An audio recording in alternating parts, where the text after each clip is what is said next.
Do not miss any of our cool videos. Subscribe to our channel for latest updates. Click on the bell icon now.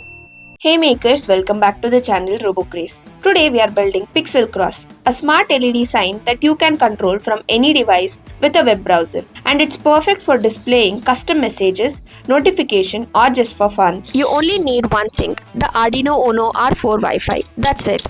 It has a bright 12x8 LED matrix built right onto the board, so there is nothing extra to buy or connect. This is the easiest step because there isn't one. The 12x8 LED matrix is already built directly into the Arduino UNO R4 Wi-Fi board. There is zero wiring, soldering or assembly required. We can plug into our computer and jump straight to the code. Alright, let's look at the code that makes the magic happen.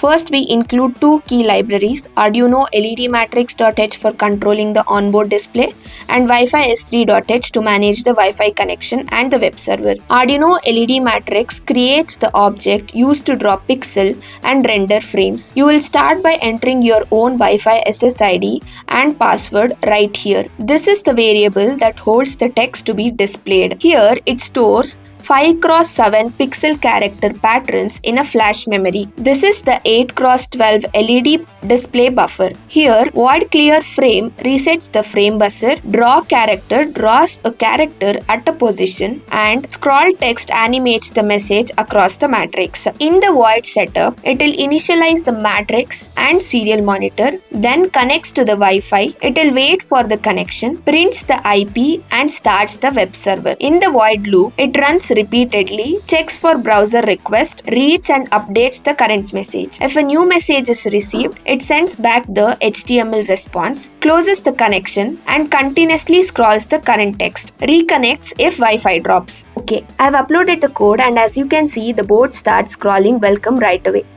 The serial monitor shows it's connected to my Wi-Fi and gave me this IP address. Now, I'll just type that IP address into my browser and here's our web page. Let's send a new message. How about Made in India Arduino? I'll type it in and hit scroll. There it is. It replaced the welcome message instantly. You can do this from any device on the same network. And that's how you build your own web control scrolling LED messenger. It's a simple, powerful and really fun way to get started with IoT projects on the Arduino platform. If you found this video helpful, be sure to hit the like button, share it with a friend and subscribe for more DIY projects. Thanks for watching and I'll see you in the next build.